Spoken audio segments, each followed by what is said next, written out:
ரொம்ப டயர்டா இருக்கு. இயற்கையான டேட்ஸ், பாதாம், பிஸ்தா, கேஷு அண்ட் ஹனி கொண்டு தயாரிக்கப்பட்ட லயன் டேட் நட் பைட்ஸ்.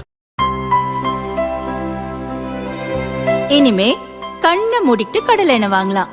ஏன்னா மந்த்ரா கடலை எண்ணெய் இதயத்தின் தயாரிப்பு. வறுக்க, பொரிக்க, ஏன் எல்லா சமையலுக்கும் மந்த்ரா தான். மந்த்ரா கடலை எண்ணெய், அபார ருசி, ஆரோக்கியமான உடல் நலம். ராணிப்பேட்டை மாவட்டம் ராணிப்பேட்டை சட்டசபை தொகுதி வேட்பாளராக அமைச்சர் ஆர் காந்தியின் மகன் வினோத் காந்தியை முதல்வர் ஸ்டாலின் அறிவித்தார். திமுக சுற்றுச்சூழல் அணி மாநில துணை செயலாளராக வினோத் காந்தி உள்ளார். மற்ற கட்சிகளின் வேட்பாளர்கள் சுறுசுறுப்பாக பிரச்சாரத்தை துவங்கிவிட்ட நிலையில் வினோத் காந்தி வேட்புமனுவை தாக்கல் செய்யவில்லை. பிரச்சாரத்தையும் துவங்கவில்லை, வீட்டிலேயே முடங்கியிருந்தார். ராணிப்பேட்டை மாவட்டத்துக்கு திமுக செயலாளர் அமைச்சர் காந்திதான். அவரும் கூட மகன் வினோத் காந்திக்கு ஆதரவாக பிரச்சாரத்தை துவங்கவில்லை. இது தொகுதியில் உள்ள மற்ற திமுக நிர்வாகிகளை அதிர்ச்சியடைய வைத்தது. அப்பாவுக்கும் மகனுக்கும் வீட்டில் பிரச்சனை நடக்கிறது என்பதை உணர்ந்த திமுகவினர் ராணிப்பேட்டையில் உள்ள அமைச்சர் காந்தியின் வீட்டை முற்றுகையிட்டனர். வேட்பாளர் அறிமுக கூட்டத்தை நடத்துங்கள், பிரச்சாரத்தை வேகமாக துவங்குங்கள், நீங்கள் தாமதப்படுத்தினால் திமுக வெற்றி வாய்ப்பு பாதிக்கும் என திமுகவினர் குரல் கொடுத்தனர். இந்த சம்பவம் ராணிப்பேட்டை திமுகவினர் மத்தியில் பரபரப்பை கூட்டியது.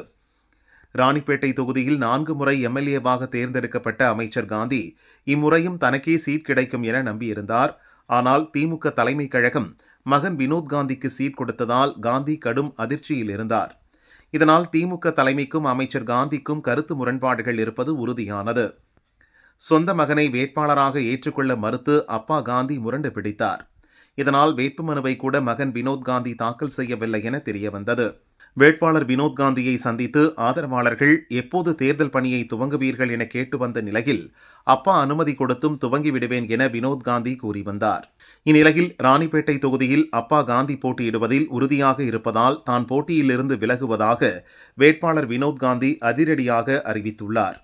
இது தொடர்பாக அவர் வெளியிட்ட அறிக்கையில் கூறியிருப்பதாவது: 2026ஆம் ஆண்டு சட்டமன்ற தேர்தலில் ராணிப்பேட்டை தொகுதியில் போட்டியிடும் அரிய வாய்ப்பு எனக்கு அளித்து என்னை நம்பிக்கையுடன் தேர்ந்தெடுத்த தலைவருக்கும் சகோதரர் உதயநிதிக்கும் எனது இதயம் கனிந்த நன்றியை தெரிவித்துக் கொள்கிறேன்.